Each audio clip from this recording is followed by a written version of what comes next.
Hello friends and dear students, आज के इस लेक्चर में हम बात करने वाले हैं विमाओं के अनुप्रयोग की।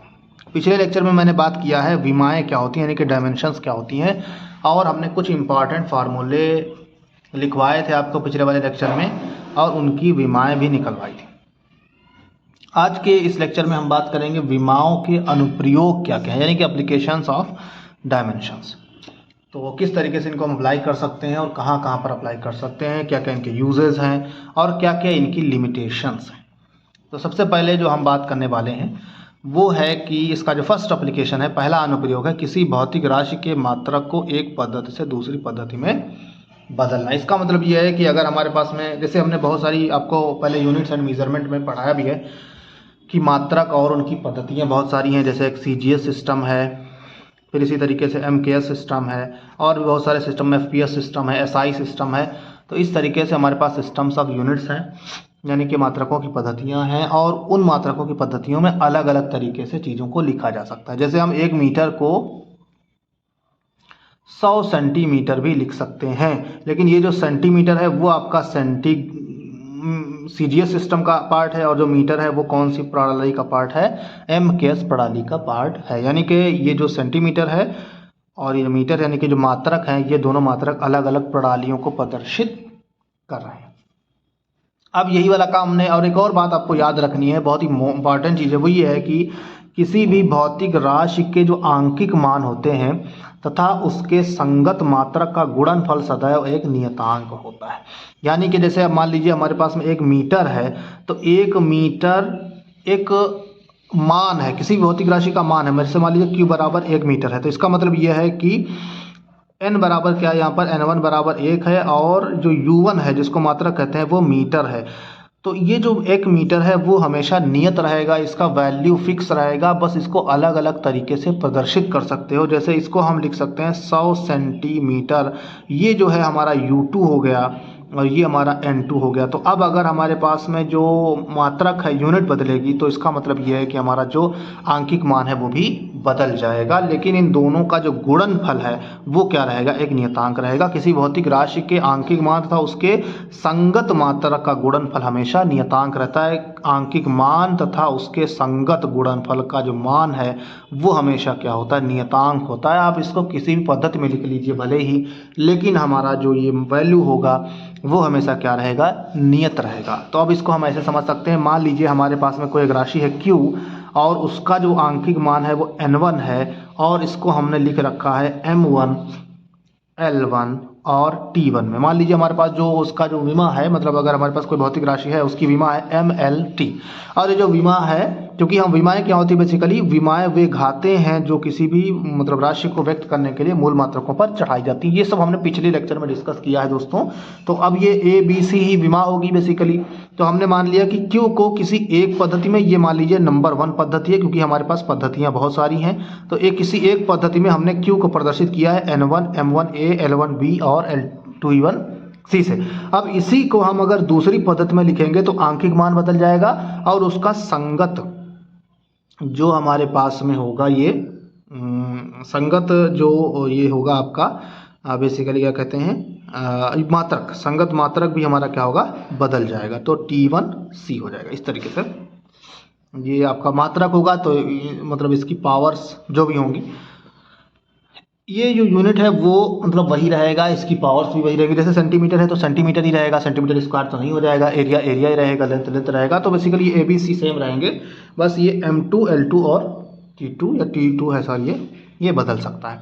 तो अब इसको हम एक एग्जांपल से समझते हैं, लेकिन ये दोनों क्या होंगे, बेसिकली जो N1 होगा इसको आप ऐसे भी लिख सकते हो कि N1 U1, और ये हो जाएगा आपके पास में N2 U2। लेकिन ये जो N1 U1 होगा दोस्तों, वो N2 U2 के बराबर होगा, क्योंकि किसी भी एक पद्धति, ये मान लीजिए एक पद्धति है, ये दूसरी पद्धति, किसी भी पद्धति में किसी राशि को व्यक्त करने वाले आंकिक मान तथा उसके संगत मात्रक का जो गुणनफल है वो हमेशा क्या रहेगा, एक नियतांक रहेगा। N1 U1 बराबर क्या रहेगा, N2 U2 रहेगा। अब इसको हम एक मतलब फॉर्मूले से या कह सकते हैं, हम इसको उदाहरण से समझने वाले हैं दोस्तों। तो उदाहरण हमारा है, बहुत ही इंपॉर्टेंट उदाहरण है दोस्तों, 2 उदाहरण मैं इसमें डिस्कस करूंगा।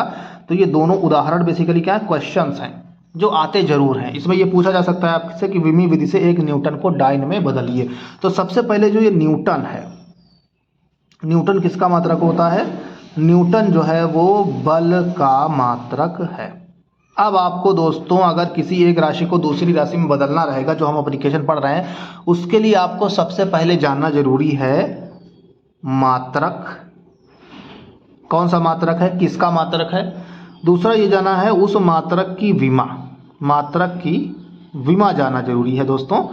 दो चीज़ें आपको बहुत ज़रूरी जाननी। तो मात्रक तो इन्होंने दे ही रखा है कि एक न्यूटन मात्रक दे रखा है और एक डाइन दिया है। तो अब देखिए सबसे पहले जो न्यूटन मात्रक है दोस्तों वो MKS सिस्टम या SI सिस्टम का मात्रक है, और जो डाइन है, डाइन जो है वो CGS सिस्टम का मात्रक है। यानी कि हमारे पास जो मीटर होगा SI सिस्टम में, न्यूटन में जो भी मतलब लंबाई होगी वो मीटर में होगी, जो मतलब जो भी होगा द्रव्यमान किलोग्राम में होगा और समय सेकंड में होगा। इसमें जो भी हमारा लंबाई होगी वो सेंटीमीटर में होगा, द्रव्यमान ग्राम में होगा और सेकंड जो होगा समय सेकंड में ही होगा।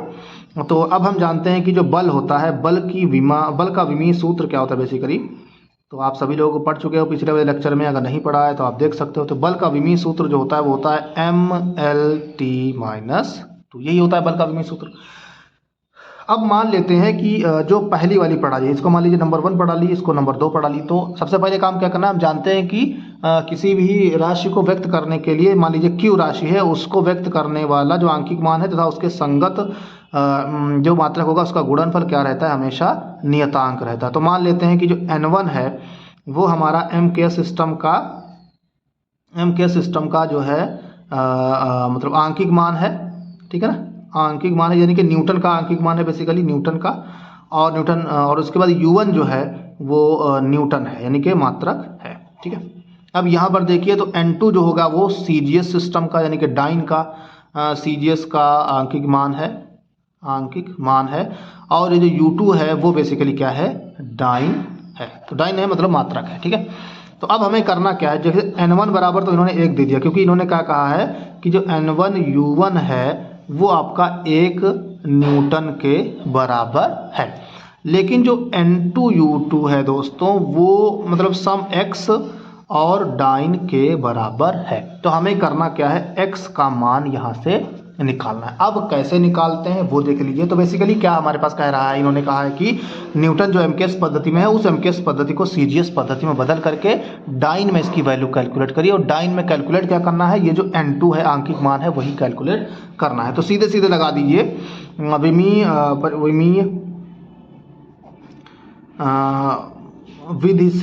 विमीय विधि से हम जानते हैं कि कोई भी भौतिक राशि होती है उसका जो N1 U1 होता है दोस्तों वो N2 U2 के क्या हो जाता है, बराबर हो जाता है।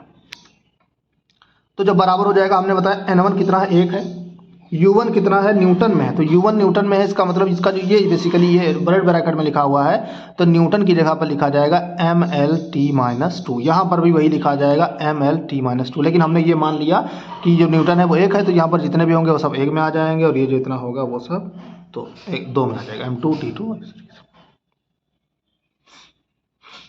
ठीक है दोस्तों। तो अब आ जाइए आप इस तरीके से, U1 हम लिख लेंगे M1 L1 और T1-2। तो M1 की पावर कितनी, L1 की पावर कितना, इस तरीके से यही होता है। और ये हो जाएगा N2 ही निकालना है, ये हो जाएगा आपके पास में M2 L2 और T2-2, इस तरीके से लिख सकते हैं।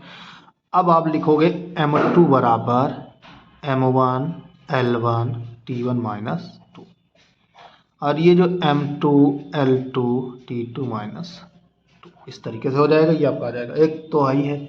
अब यहाँ पर ध्यान दीजिए कि जब हम आप MKS सिस्टम में होते हैं तो जो M है वो काय में होता है, मीटर में होता है, K जो होता है वो किलोग्राम में होता है दोस्तों, और जो S होता है वो होता है सेकेंड में, ठीक है। अब अगर आप CGS में, ये सारे क्या है आपके पास में, M1 हो गया, ये L1 हो गया, ये M1 हो गया, और ये हो गया T1, यानी कि ये जो L1 है वो मीटर में है, M1 जो है वो क्या है, किलोग्राम में है, और T1 क्या है, सेकंड में। इसी तरीके से CGS में अगर देखिए तो ये M2 जो होगा वो किसको रिप्रेजेंट करेगा, बेसिकली मीटर है तो मीटर रिप्रेजेंट करेगा सेंटीमीटर को, और L2 जो है वो रिप्रेजेंट करेगा लेंथ, सॉरी m1 जो है वो किलोग्राम को रिप्रेजेंट कर रहा है दोस्तों, ये l हो गया, और l m और s, ठीक है। m किलोग्राम को रिप्रेजेंट कर रहा है, l जो है ये L2 ये सेंटीमीटर को रिप्रेजेंट कर रहा है, और s जो है वो तो वही है, सेकंड को रिप्रेजेंट कर रहा है। तो अब आप अगर देखो यहाँ पर तो n2 बराबर हो जाएगा 1, चूँकि n1 ही है तो n1 में कोई फर्क नहीं पड़ेगा। तो m1 की जगह पर क्या लिख सकते हैं, ये जो m1 है आपका ये क्या है, किलोग्राम मीटर और सेकंड की पावर -2।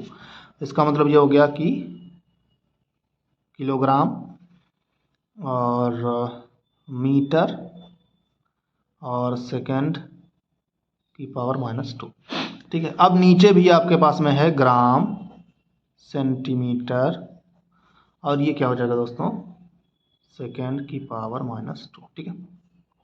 अब हम करते क्या है कि जो भी सेम है, जैसे किलोग्राम और ग्राम एक ही यूनिट है द्रव्यमान, मीटर सेंटीमीटर एक ही यूनिट है, और इस तरीके सेकंड भी एक ही यूनिट है। तो हमने इनको सबको अलग अलग कर लिया, तो हमने किलोग्राम यहाँ लिख लिया, ग्राम यहाँ लिख लिया, सम लिख सकते हैं, पावर एक ही है। तो मीटर हो गया, ये हमारा सेंटीमीटर हो गया, ये हमारा सेकंड है -2, ये भी हमारा सेकंड -2। तो ये तो सेम है, ये तो कैंसिल हो जाएगा, इसका कोई मतलब नहीं रहेगा। लेकिन अगर हम देखें तो 1 किलोग्राम बराबर कितने ग्राम होता है दोस्तों, तो 1000 ग्राम हो जाता है, और बटे में भी ग्राम है। इसी तरीके से 1 मीटर कितना होता है, 100 सेंटीमीटर के बराबर होता है, और बटे में भी सेंटीमीटर है, और सेकंड का तो सेकंड ही है, तो उसमें मतलब कोई जीरो नहीं, मतलब इस तरीके से बचेगा। तो ये सेंटीमीटर से सेंटीमीटर कट जाएगा, ग्राम से ग्राम कट जाएगा दोस्तों, बचेगा क्या, 10⁻3, 10⁻2 यानी कि 10⁻5। तो n2 बराबर क्या आ जाएगा दोस्तों, 10⁻5 आ जाएगा। अब n2 बराबर आ गया 10⁻5, और n1 बराबर आपके पास में क्या है दोस्तों, अभी हमने पढ़ा भी है इसको। तो अभी हमने बताया था कि कोई भी राशि है उसको हम ऐसे प्रदर्शित करते हैं, n1 u1 बराबर n2 u2, उसका आंकिक मान और उसका संगत मात्रक। तो n1 बताया था मैंने 1, और u1 बताया था आपको न्यूटन, ठीक है। अब n2 कितना निकाल लिया आपने, 10⁵5, और u2 तो आपको पता ही है, डाइन हो गया, ठीक है। तो इसका मतलब ये है कि 1 न्यूटन बराबर 10⁵5 डाइन, क्योंकि ये क्या है, n1 u1 बराबर n2 u2, यही क्या है, विमीय विधि है, ठीक है दोस्तों। तो सबसे पहले आपको क्या करना है, अगर आपको किसी भी विमीय विधि से कन्वर्जन करना है तो सबसे पहला काम क्या है, मात्रक पता होना चाहिए, और फिर देख लो किसमें किसको कन्वर्ट करना है, और उसके बाद विमीय सूत्र लिखिए। विमीय सूत्र लिखने के बाद विमीय विधि का फार्मूला लगा दीजिए, क्योंकि हम जानते हैं n1 n जो है वो कांस्टेंट रहता है।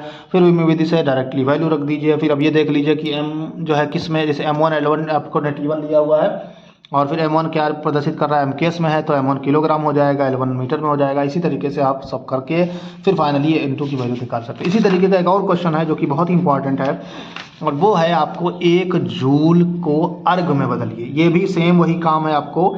1 जूल जो होता है दोस्तों वो mks में कार्य का मात्रक है। किसका मात्रक है, कार्य या ऊर्जा का मात्रक है, और इसको अर्ग में बदलना है। और कितना अर्ग है, x अर्ग, वही हमें n2 ही निकालना रहेगा, और ये हमेशा CGS में होता है।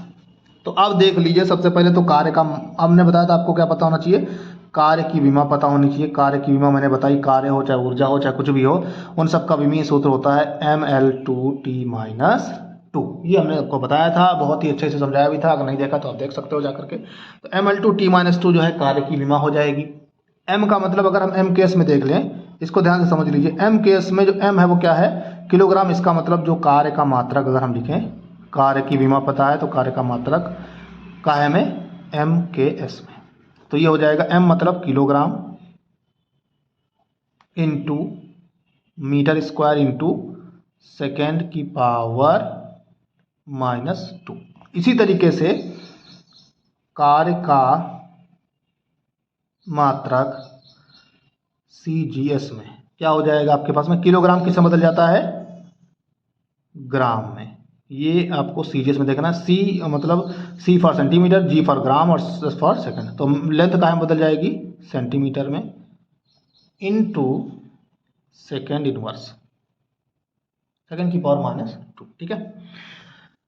तो अब वही परिभाषा लगा देंगे, Q बराबर क्या होता है, n1 u1 बराबर n2 u2, यही होता है। ये हमने पढ़ा अभी, ये बहुत इंपॉर्टेंट इक्वेशन है, क्वेश्चन नंबर 1 मान लीजिए। तो n1 जो है वो 1 है, u1 जो है वो जूल में है, जिसका हमने अभी जिक्र किया आपसे, N2 हमें पता करना है और U2 हमारा अर्ग में है। अब इन्हीं दोनों को आप इक्वेट करा दीजिए तो एक हो जाएगा N1 और ये हो जाएगा आपका, मतलब अब मैं सीधे सीधे वैल्यू रख रहा हूँ, M1 में नहीं रख रहा हूँ। किलोग्राम हो जाएगा, इंटू हो जाएगा मीटर में, इंटू हो जाएगा सेकेंड की पावर -2 में। x हमें पता करना है, या N2 भी मान लीजिए, इसको मान लेते हैं x, या N2 ही रख सकते हैं तो कोई दिक्कत नहीं, N2 रख दिया हमने। और ये हो जाएगा आपका ग्राम में, ये हो जाएगा सेंटीमीटर में, और ये हो जाएगा सेकेंड की पावर -2 में।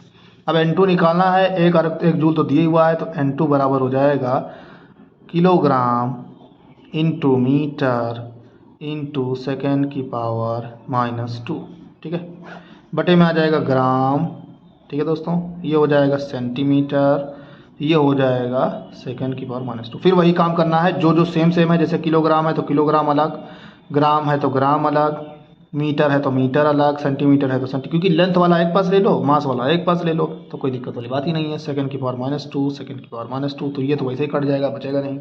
अब हमें करना क्या है, देखिए, बदलना किसको है, सर ये मीटर स्क्वायर है दोस्तों, सेंटीमीटर स्क्वायर है, सेंटीमीटर स्क्वायर हो जाएगा, ये सेंटीमीटर स्क्वायर है, ये मीटर स्क्वायर, क्योंकि ml/t-2 होता है, तो इस वजह से यहाँ पर हमने लिखा भी है सेंटीमीटर स्क्वायर हो जाएगा।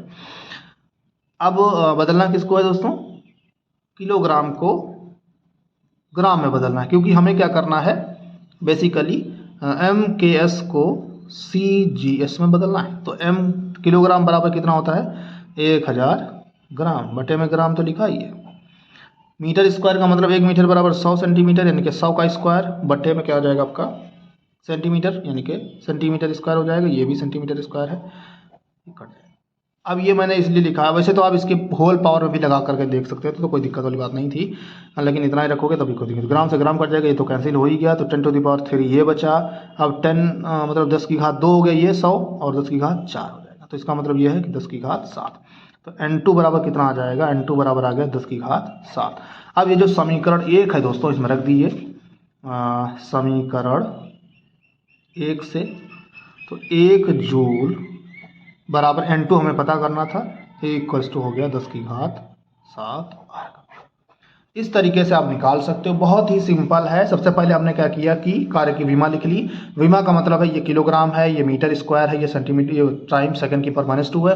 तो हमने अब इसका सीधे सीधे मात्रक लिख लिया। विमा पता होगी तो आप मात्रक लिख सकते हो, तो इसीलिए मैंने बताया था विमा आपको पता होनी चाहिए। तो विमा पता है हमें, विमा से डायरेक्टली क्या निकाल लिया, मात्रक निकाल लिया in terms of kilogram, metre और सेकेंड। मात्रक तो वैसे जूल ही है, यही जूल बराबर होता है किलोग्राम मीटर इंटू सेकेंड के।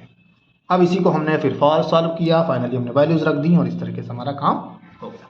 अभी भी अगर कोई डाउट हो दोस्तों तो आप मेरे कमेंट बॉक्स में बिल्कुल आसानी से कमेंट कर सकते हैं, जो भी शंका समस्या है वो आप पूछ सकते हो, ठीक है।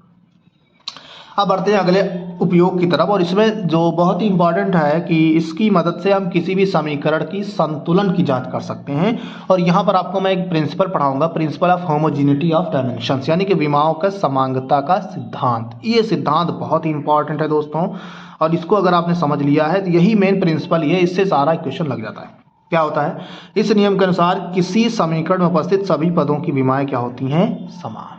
या यूं कहें कि अगर हमारे पास में एक समीकरण है जैसे a + b = c + d है, तो इस समीकरण में उपस्थित सभी पदों को जोड़ा या घटाया तभी जा सकता है जब उनकी विमाएं क्या हो, समान हो। यानी कि c की विमा d के बराबर होनी चाहिए, a की विमा b के बराबर होनी चाहिए, या और इसी तरीके से a की, b की, c की और d की, इन सब की विमाएं दोस्तों क्या होनी चाहिए, बराबर होनी चाहिए। तभी हम क्या कर सकते हैं, इसको एक विमीय सूत्र के रूप में या सूत्र के रूप में लिख सकते हैं। किसी समीकरण का विमीय संतुलन होने के लिए आवश्यक है कि उसके दोनों पक्षों में परस्पर जोड़ने या घटाने के प्रत्येक पदों की विमाएं क्या होनी चाहिए, परस्पर समान होनी चाहिए। तो अगर किसी भी समीकरण में जितने भी पद होंगे उनकी अलग अलग विमाएं बराबर होंगी, जैसे a की विमा b के बराबर होगी, c की विमा d के बराबर होगी, b c, मतलब ये जितनी भी विमाएं होंगी a = b = c = d, सब की विमाएं बराबर होंगी, तभी हम इसको लिख सकते हैं।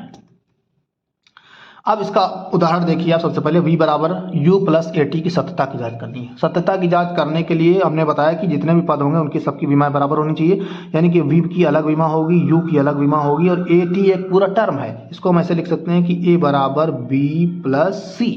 तो a की विमा जो होगी वही c की होनी चाहिए, और वही क्या होनी चाहिए, b की विमा होनी चाहिए। सबसे पहले हम देखते हैं v की विमा। चाल की विमा क्या होती है दोस्तों, ये v क्या है, बेसिकली वेलोसिटी है, तो v की विमा हो जाती है आपके पास में LT - 1। अब आ जाइए आप u भी क्या है, प्रारंभिक वेग है, ये अंतिम वेग है तो प्रारंभिक वेग है, वेग तो वेग ही है चाहे प्रारंभिक हो चाहे अंतिम, तो इसकी भी विमा क्या हो जाएगी एल टी माइनस वन। यानी कि ए की विमा क्या हो गई बी और ये बी की विमा हो गई दिस, इस तरीके से आप लिख सकते हो।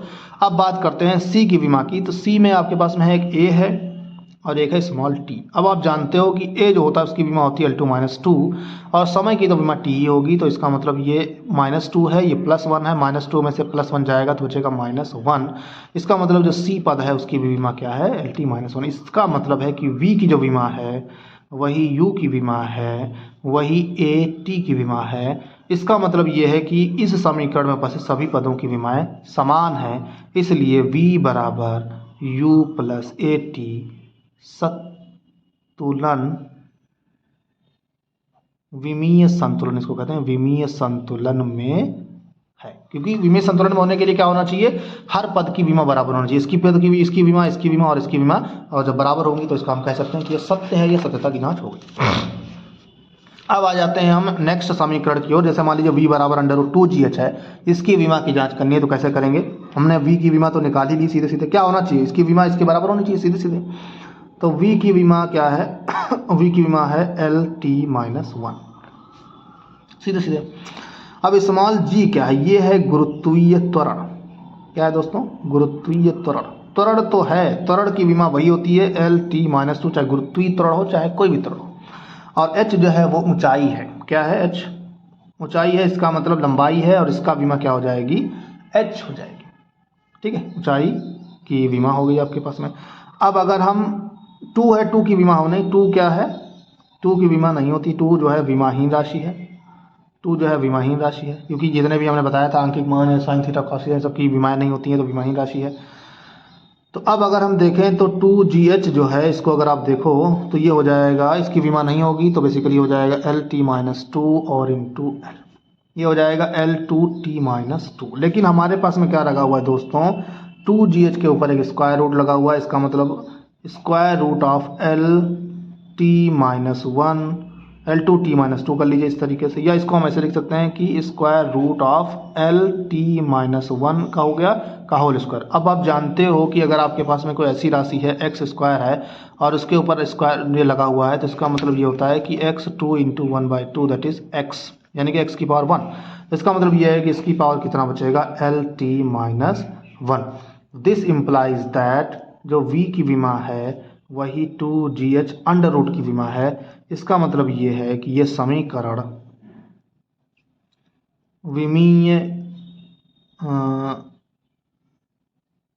विमीय संतुलन में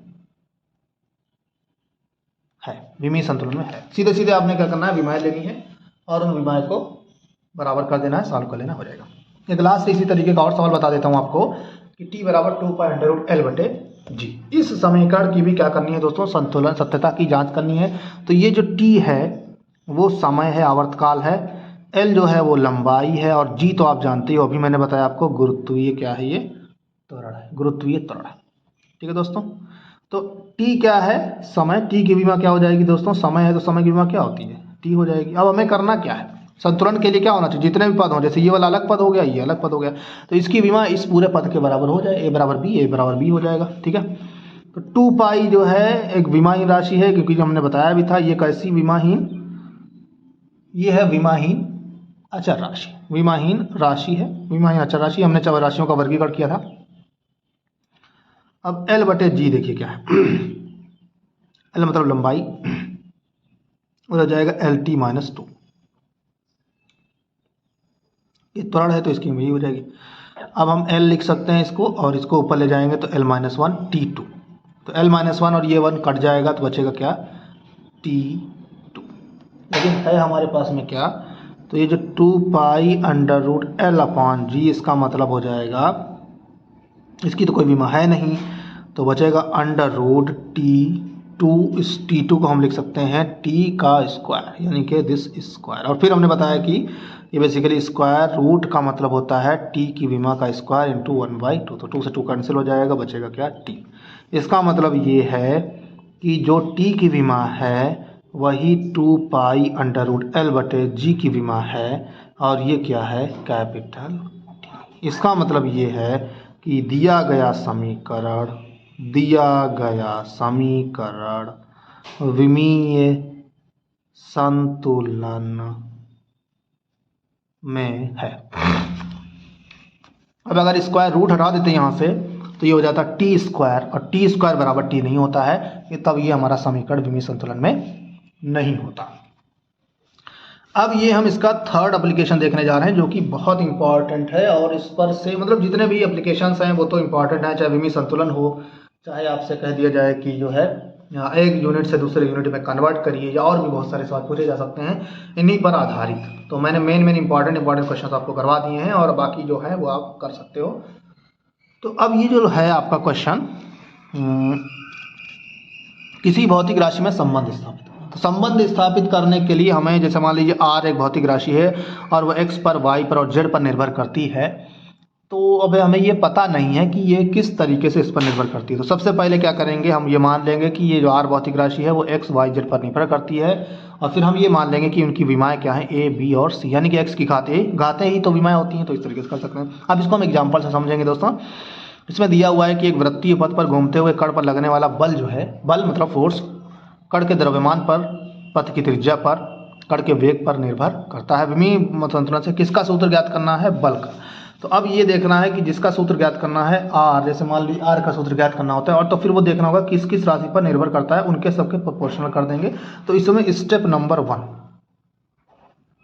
ये देखा जाएगा कि कौन सी भौतिक राशि है और किस किस पर निर्भर करती है। तो बल है भौतिक राशि जिसका सूत्र हमें ज्ञात करना है, और वो किस पर निर्भर कर रही है, m पर निर्भर कर रही है, v पर निर्भर कर रही है और r पर निर्भर कर रही है। अब हम मान लेते हैं, माना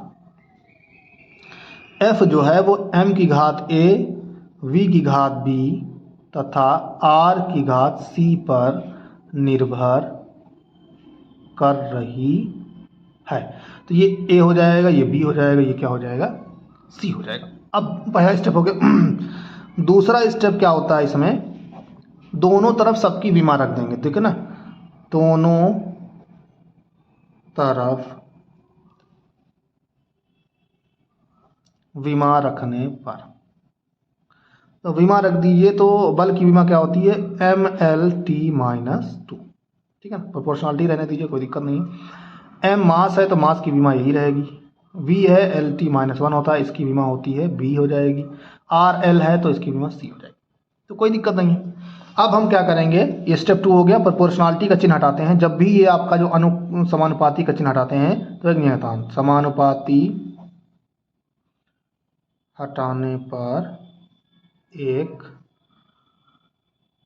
नियतांक आएगा, तो उसको हम k मान लेते हैं। तो ये हो जाएगा mlt-2 बराबर सम k। अब इसको थोड़ा सॉल्व भी कर लीजिए। m की पावर a है तो a ही रहेगा।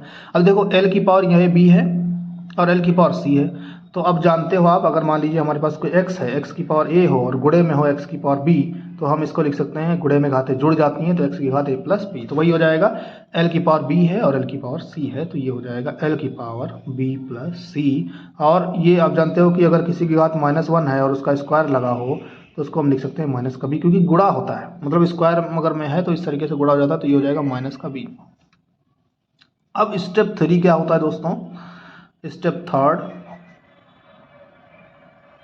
दोनों तरफ घातों की तुलना करने पर, और ये जो k है दोस्तों वो एक विमाहीन नियतांक है। सबसे पहले विमाहीन है, इसको मतलब नहीं देखने की जरूरत है सिर्फ। तो अब तुलना कराओ, तो m की घात 1 है, देखो m की घात 1, l की घात 1, तो इसका मतलब ये हो जाएगा 1 बराबर a हो गया। l बराबर 1 है, ये m के लिए हो गया दोस्तों, ये l के लिए हो गया, और t के लिए अगर करो तो ये -2 बराबर हो जाएगा -b। इसका मतलब इस वाली समीकरण से देख रहे हो कि a बराबर 1 आ गया, इस वाले से देख रहे हो तो b बराबर 2 आ गया। अब इसको सॉल्व करना है, तो समीकरण 1 मान लीजिए, समीकरण 3 मान लीजिए इसको। तो समीकरण 2 से b प्लस c बराबर 1, ठीक है दोस्तों। तो भाई c b का मान बताया 2 प्लस c बराबर 1, इसका मतलब है c बराबर -1 हो जाएगा। अब स्टेप 4 क्या है, स्टेप 4 ये है दोस्तों कि ये जो समीकरण है, अभी तक मैंने समीकरण का नाम दिया थी, इसको मान लेते हैं समीकरण x, कुछ भी मान लेते हैं। स्टेप 4 ये है कि ये जो समीकरण है, समीकरण x में a b तथा c के मान रखने पर, तो जैसे ही मान रखोगे तो f बराबर हो जाएगा k, देख लीजिए यहाँ से f बराबर k हो जाएगा। a की जगह क्या लिख देंगे 1, तो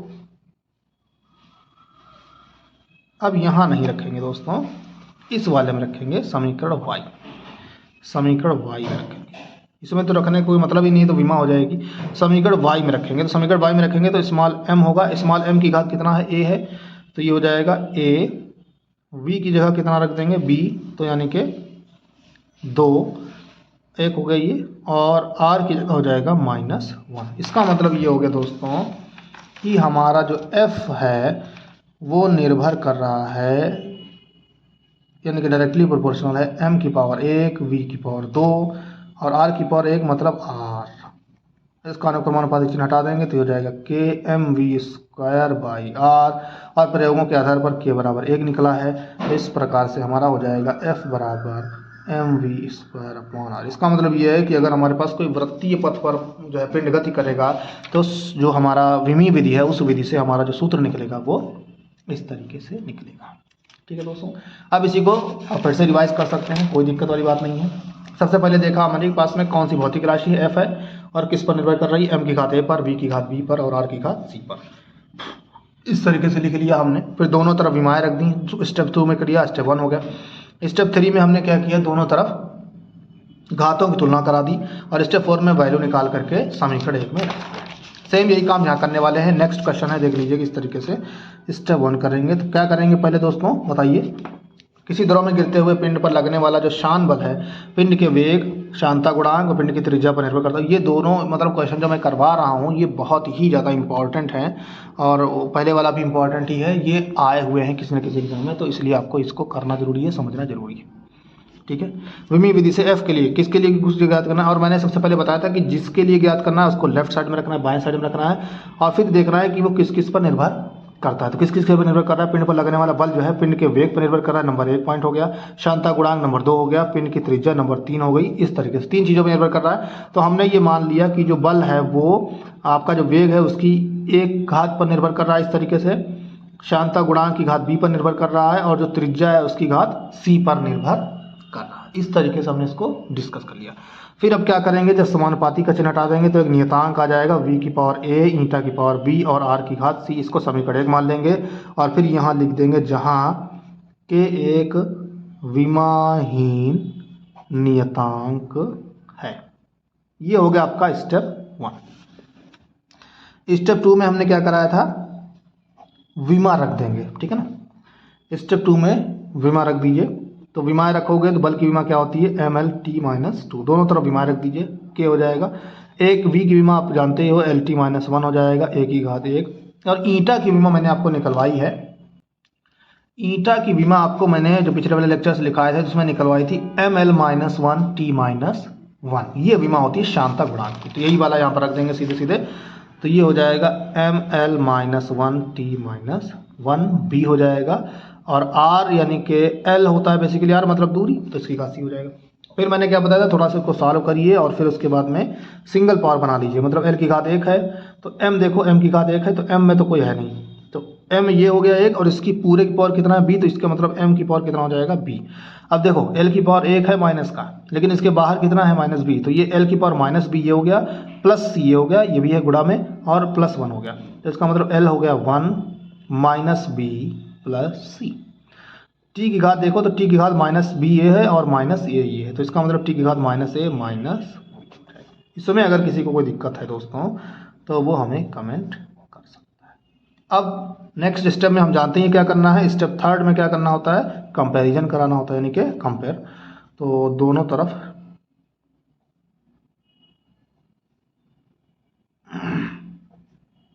घातों की तुलना कर दीजिए तुलना।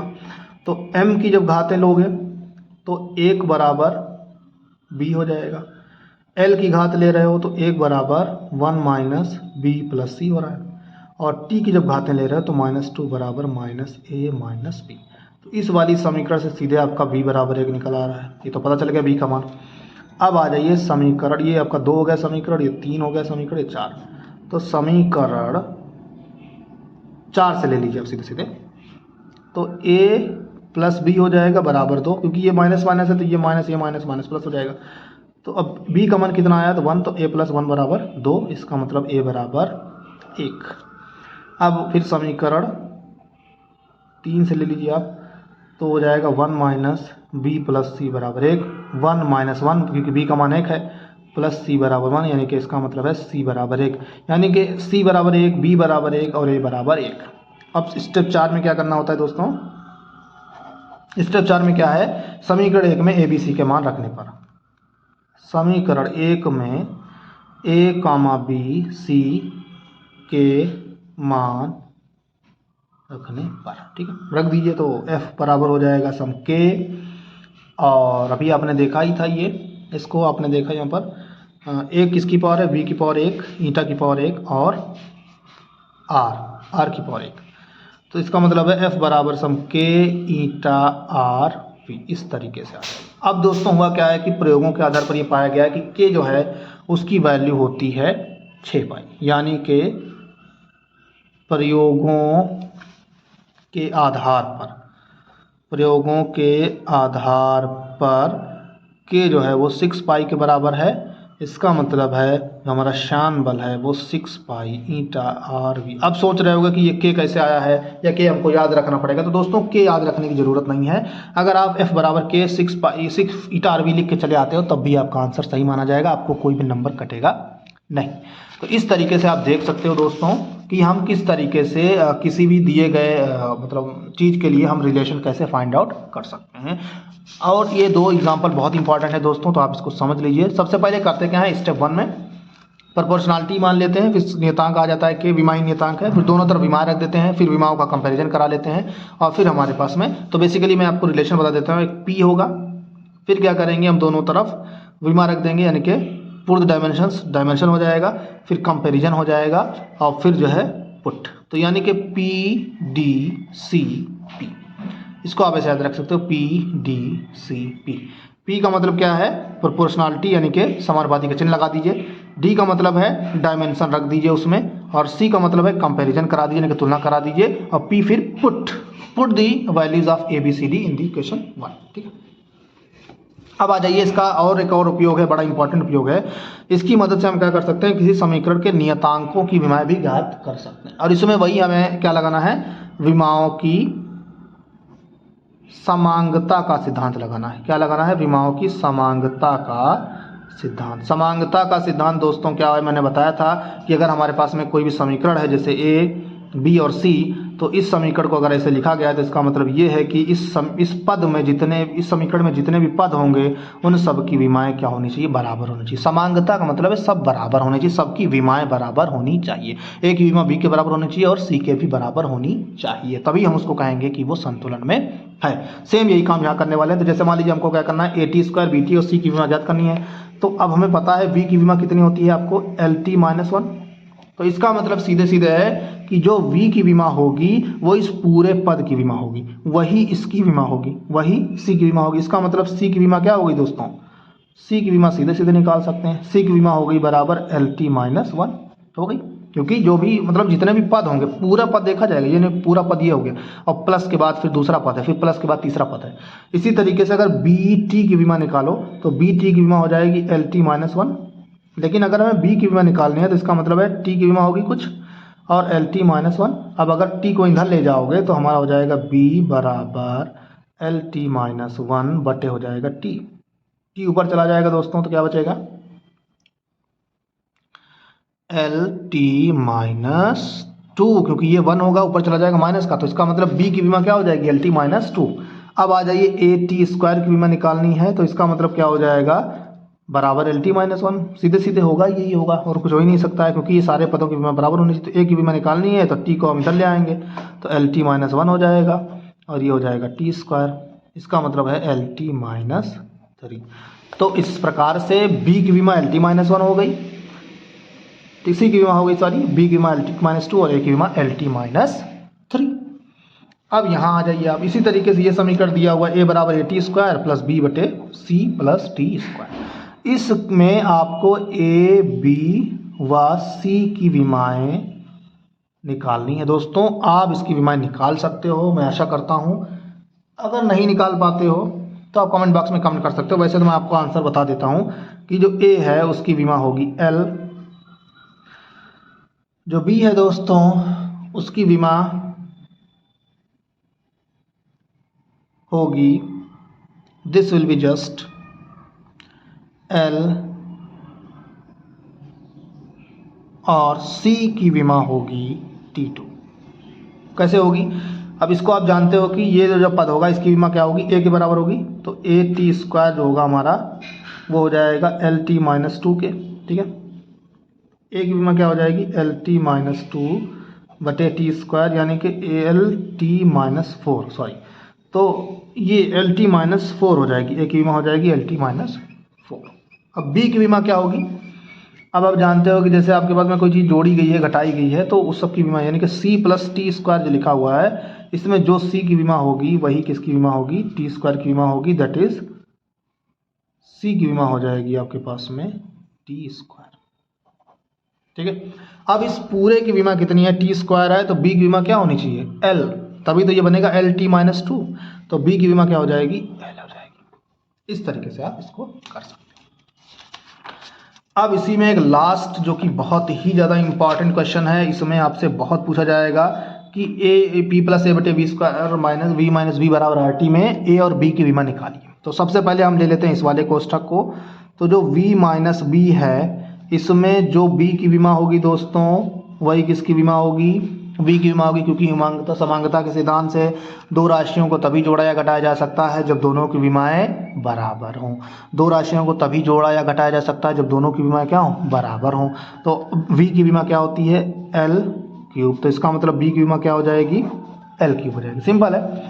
अब अगर हमें निकालना है P प्लस A बटे V² में A की विमा, तो A की विमा जो होगी वो दोस्तों हो जाएगी P की विमा और गुणे V² की विमा, हो नहीं जाएगा। ये V² मल्टीप्लाई कर दो सीधे सीधे, तो ये हमारा आ जाएगा PV²। और हम जानते हैं कि तभी जोड़ सकते हैं या घटा सकते हैं जब दोनों की विमा क्या हो। या इसको ऐसे भी लिख सकते हो कि A बटे V² की विमा जो होगी वही किसके बराबर हो जाएगी, P की विमा की। अब हमें निकालना A, तो A को इधर रखेंगे लेफ्ट साइड में और बाकी सबको इधर भेज देंगे, V² हो जाएगा। और आप जानते हो P जो है प्रेशर क्या होता है, basically pressure equals to F/A, यानी कि इसकी विमा होती है ml - 1 T - 2। ये सब मैं निकलवा चुका हूँ, आप इसमें सिर्फ वैल्यू रख दीजिए ml - 1 T - 2 रख दीजिए। और वॉल्यूम है, वॉल्यूम क्यूब होता है, इसका स्क्वायर भी है, तो इसका मतलब क्या हो जाएगा दोस्तों, ml - 1 T - 2, 3 का स्क्वायर यानी कि 3 दूना 6, तो L की पावर 6। अब 6 में से 1 जाएगा तो कितना बचेगा, 5, यानी कि ml5 T - 2। तो A की विमा आ जाएगी आपकी दोस्तों ml5 T - 2। तो A की विमा ये हो गई और B की विमा क्या हो गई, L³। ये बहुत ज़्यादा इंपॉर्टेंट है दोस्तों, वेरी वेरी इंपॉर्टेंट। इसमें ये जरूर पूछा जाएगा आपसे A और B की विमाएं बताइए, तो ये आप इसको जरूर तैयार रखिएगा, मोस्ट इंपॉर्टेंट है। अगर अभी भी आपको कोई डाउट है, कोई भी दिक्कत है, आप हमारे कमेंट बॉक्स में कमेंट कर सकते हो। इसके साथ साथ दोस्तों एक और बड़ी इंपॉर्टेंट चीज़ है, एग्जाम में बहुत ज़्यादा पूछा जाता है, इसको भी आप वेरी वेरी इंपॉर्टेंट टिक कर लीजिए, क्योंकि ये विमीय रीति की जो है इसकी जो सीमाएं होती हैं पूछी जाती हैं, यानी कि विमीय रीति के दोष क्या क्या हैं। तो मैंने 3 दोष यहाँ पर कलेक्ट किए हुए हैं, आप उनको देख सकते हो। तो पहला दोष ये है कि विमाएं जो होती हैं, विमाहीन नियतांकों की विमाएं आप नहीं निकाल सकते हो। तो विमाहीन नियतांक अगर है, जैसे कि आपके पास में 2π है, 6 है, 2 है, तो इन सब की विमाएं आप नहीं निकाल सकते हो विमीय विधि से। दूसरा ये हो गया कि ये जो साइन थीटा, लॉग थीटा है, लॉग एक्स है, EX है, आदि पद वाले समीकरण का विश्लेषण भी आप नहीं कर सकते क्योंकि इनकी विमा नहीं है। तो विमा नहीं है तो ये अगर किसी समीकरण में है तो उनके संतुलन का जांच या उनका जो विश्लेषण है वो आप इस विधि से नहीं कर सकते हो। फिर तीसरी जो कमी है इस विधि से ये है कि यदि किसी, और ये आपको जो ये भी बड़ी इंपॉर्टेंट है कि अगर आपके पास में ये जो आप विमीय विधि से संतुलन निकाल रहे हो, रिलेशन निकाल रहे हो, ये तभी तक कर सकते हो जब कोई राशि 3 मतलब जो है चीज़ों पर निर्भर करती है, जैसे किलोग्राम, लंबाई और समय, या तीन भी मत तीन मतलब तीन राशियाँ होनी चाहिए। तीन राशियों पर अगर निर्भर करता है तब तो हम इसका यूज़ कर सकते हैं, अदरवाइज इसका हम इस्तेमाल नहीं करेंगे। तो विमाहीन जो राशियाँ हैं उनकी हम विमाएँ नहीं निकाल सकते हैं, और ये जो है log x इन सब अगर किसी समीकरण में उपस्थित है तो उसका हम विश्लेषण नहीं कर सकते हैं, और तीन से ज़्यादा अगर राशियों पर निर्भर कर रही कोई चीज़ तो उसका हम रिलेशन नहीं निकाल सकते हैं। तो यही सब चीज़ें हैं जो आपको विमाओं के अनुप्रयोग में देखने को मिलेंगी दोस्तों। आशा करता हूँ आपको ये वीडियो पसंद आया होगा। अगर लाइक पसंद आता है तो प्लीज़ लाइक और शेयर ज़रूर करें, और सब्सक्राइब भी करें। Thanks for watching.